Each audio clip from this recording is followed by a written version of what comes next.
Ce transfert a tué le Real Madrid. Vous m'avez bien entendu. Oui, mais c'est pas de la faute d'Mbappé. C'est de la faute de cet homme, Florentino Pérez. Et c'est également de la faute d'Ancelotti. La cause de tout ça, c'est l'arrivée d'Mbappé. Ancelotti et ses limites, on n'a pas attendu cette saison pour le savoir. Mais alors pourquoi le Real Madrid est aussi nul? Tout simplement pour ça, les gars. Ça, c'est la composition du Real Madrid contre Dortmund l'année dernière en finale de Ligue des Champions. On parlera de la défense après, moi je veux surtout parler de ce secteur de jeu-là. Vinicius est toujours là, Rodrigo aussi, Bellingham également, Valverde et Camavinga sont toujours là, Tchouaméni devait jouer mais il s'est blessé. La seule chose qui a changé, c'est le départ de Toni Kroos pour l'arrivée d'Mbappé. J'ai envie de vous dire que ça fait 8 mois que je le pense. Real Madrid a eu des blessures, certes, on les a résolues. Asensio a été trouvé, Asensio est né. Carvajal s'est blessé, on a mis Valverde. Real Madrid a retrouvé une pseudo-solidité défensive. On le voit en tout cas sur les derniers matchs, c'est beaucoup mieux qu'il y a 2-3 mois. Mais alors pourquoi le Real Madrid n'y arrive toujours pas? Eh ben tout simplement parce qu'Ancelotti n'a toujours pas trouvé la solution.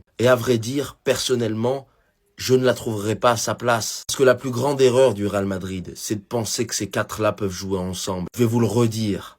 Les seuls bons matchs du Real Madrid cette saison où ces quatre-là sont bons et jouent ensemble, c'est contre Pachuca en finale de Coupe du Monde des clubs et contre Manchester City, un Manchester City dont j'ignore encore à quel point ils étaient mauvais pour perdre face à ce Real Madrid. Le match contre l'Atlético est sans doute leur pire match. Pas un seul a été bon, une attaque à vomir, une animation offensive horrible. J'aimerais apporter de la nuance. Ce n'est pas de la faute d'Mbappé si le Real Madrid va aussi mal. C'est son transfert qui est au départ de tout. Les questionnements sur le positionnement de Vinicius, engendré par l'arrivée d'Mbappé. Les questionnements sur le positionnement de Bellingham. Est-ce qu'il peut encore être aussi haut? Parce qu'à vrai dire, on joue avec deux milieux de terrain, puisque Bellingham n'est plus du tout un milieu de terrain. Mais en même temps, quand tu comprends le rôle qu'il a eu la saison dernière, est-ce qu'il peut accepter de redescendre sur le terrain, sachant qu'il a été aussi important et aussi décisif la saison dernière? Toutes ces questions-là qui avaient été réglées l'année dernière ont été remises au goût du jour par quoi? L'arrivée de Mbappé. Alors moi, je tiens à le dire, c'est une erreur de casting. Mbappé a causé plus de problèmes qu'il en a résolu au Real Madrid, mais ça, c'est pas de sa faute. Le responsable, c'est le Real Madrid lui-même. Un mercato est fait pour améliorer ton effectif. Est-ce qu'Mbappé était la priorité? Non, vous le savez tous. Est-ce que le Real Madrid avait besoin d'Mbappé? Non, pas du tout. Est-ce que Ancelotti voulait Mbappé? Non plus. Alors oui, la vidéo, elle est longue, mais j'avais besoin de faire un bilan. Parce qu'un mercato est censé améliorer ton effectif. Résultat, le mercato du Real Madrid a tué l'effectif et l'équipe. Le Real ne mérite pas de gagner la LDC. Pourquoi? Parce qu'encore une fois, le Real Madrid perd, encore une défaite, encore une fois, le Real Madrid déçoit, le Real Madrid dégoûte. Non seulement ses supporters, mais également tous les amateurs de football de cette planète. Une petite représentation des plus grosses défaites du Real Madrid cette saison. Il n'y a même pas les petites, que les matchs importants. Contre le Barça, j'en parle pas, mieux vaut faire l'omerta. T'as perdu contre Lille, tu t'es fait humilier contre le Milan à domicile. Liverpool, il n'y a même pas eu match, t'y as même pas cru. Contre Bilbao, pareil. Contre le Betis était meilleur que toi. L'Atlético t'a battu au Civitas Metropolitano. Certes, tu t'es qualifié, mais sur les 4 matchs que t'as joué contre l'Atlético cette saison, il n'y a pas un seul où t'as été meilleur qu'une équipe de l'Atlético, qui n'est même pas la meilleure de ces 3 dernières années. Pourquoi est-ce que je dis que le Real Madrid ne mérite pas? C'est parce que tout simplement, le Real Madrid est une mauvaise équipe. Vous allez me dire, le Real Madrid mérite rarement. C'est vrai, je vous l'accorde, le Real Madrid est rarement l'équipe la plus méritante en Ligue des Champions, la plus belle dans le jeu, je peux vous l'accorder, mais quand le Real Madrid gagne la Ligue des Champions, ce n'est pas une mauvaise équipe.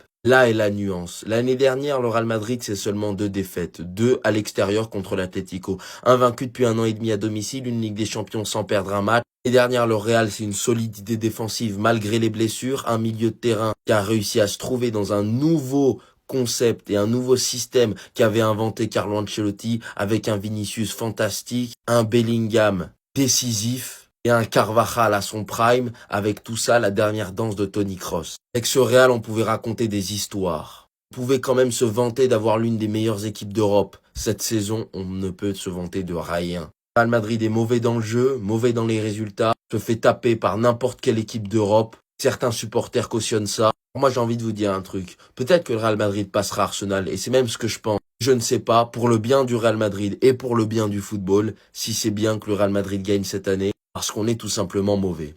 Voilà. Est-ce qu'il y a d'autres mots? Je pense pas. qui arriverait à faire jouer ces quatre-là ensemble? Parce que si on écoute certains madrilènes, c'est de la faute d'Ancelotti si ces quatre-là ne peuvent pas jouer ensemble. Vous le savez, je considère qu'Ancelotti est fini. Personnellement, je ne veux plus le voir au Real Madrid. Je veux qu'il prenne sa retraite le plus vite possible et qu'on passe à autre chose avec lui. Par contre, sur ce point-là, je suis pas d'accord avec vous. Aucun entraîneur sur cette planète n'est capable, avec l'effectif à l'heure actuelle du Real Madrid, de réussir à avoir une équipe équilibrée qui propose un beau football en faisant jouer ces quatre-là avec leur profil, leur qualité et leurs défauts. Mais j'ai envie de vous dire, les entraîneurs, les autres, ils se mettent même pas dans ces situations-là. Pourquoi ? Luis Enrique a affirmé qu'il n'aurait pas entraîné le PSG de Messi, de Neymar et d'Mbappé. Pour vous citer d'autres entraîneurs, est-ce que vous pensez que Pep Guardiola, avec des joueurs, Vinicius, Mbappé, qui ne font pas de pressing, un joueur comme Bellingham qui ne veut pas redescendre sur le terrain, aurait réussi quand on sait que ce n'est pas du tout un entraîneur qui a fait l'unanimité dans sa carrière? Est-ce que vous pensez qu'il aurait pu dire à Bellingham de redescendre, à Mbappé et Vinicius de faire le pressing? Je ne pense pas. Est-ce que vous pensez que Jürgen Klopp aurait pu faire quelque chose avec ces quatre-là? Moi, personnellement, non. Alors, faut arrêter l'hypocrisie 2 minutes. C'est juste le fait que ces quatre-là jouent ensemble qui est le problème. Mais moi, personnellement,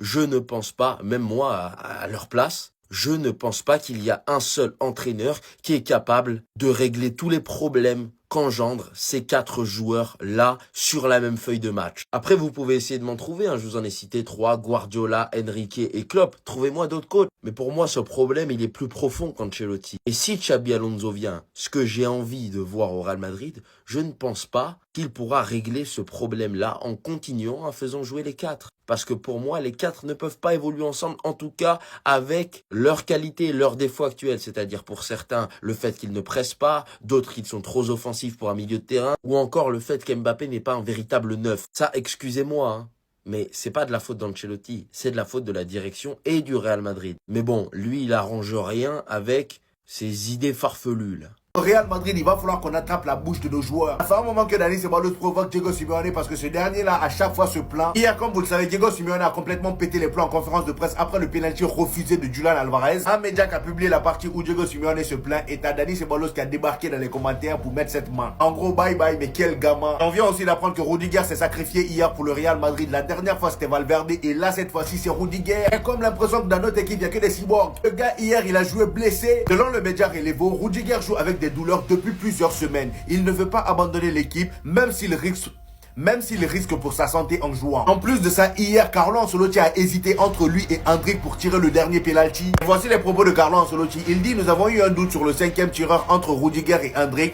Ensuite, j'ai vu le visage d'Endrick et j'ai décidé que Rudiger était la meilleure option. Il a précisé: il est beaucoup plus froid. Je vais aller revoir les vidéos du Real Madrid avant les tirs au but. Et effectivement, Endrick, pendant que Ancelotti est en train de choisir, il a fait exprès de regarder ailleurs pour ne pas que les regards se croisent. On connaît la technique, t'inquiète. Après, c'est normal, à sa place, j'aurais fait la même chose. Le gars n'est pas en confiance, il joue pas beaucoup et en plus de ça, il rentre le peu de temps qu'il a joué là, il va aller tirer penalty. Finalement, on a bien fait d'envoyer ce taré. Pour terminer, les amis, regardez-moi la folie. Le Real Madrid avait demandé à Zinedine Zidane de choisir entre Llorente, le joueur qui a raté le penalty du côté de l'Atlético de Madrid, et Valverde. Donc là, il voulait que Zidane choisisse entre lui et Federico Valverde. Heureusement qu'il a fait le bon choix, Zidane. Aujourd'hui, on voit la différence entre les deux et en plus de ça, l'importance que Valverde a pris au Real Madrid est juste monstrueux. Non, on va commencer à parler de votre cas, vous deux. Parce que c'est plus possible, y en a marre. Il se passe quoi dans votre vie, Mbappé, Vinicius? Il se passe quoi pour que vous soyez pas performants à chaque fois tous les deux? Pourquoi une fois ça doit être Mbappé qui est performant et Vinicius qui l'est pas, et après vous inversez à chaque fois? On est à plus de la moitié de la saison, normalement ça doit prendre. Il doit y avoir une certaine cohésion, une certaine combinaison. Je sais pas, vous devez vous entendre un minimum.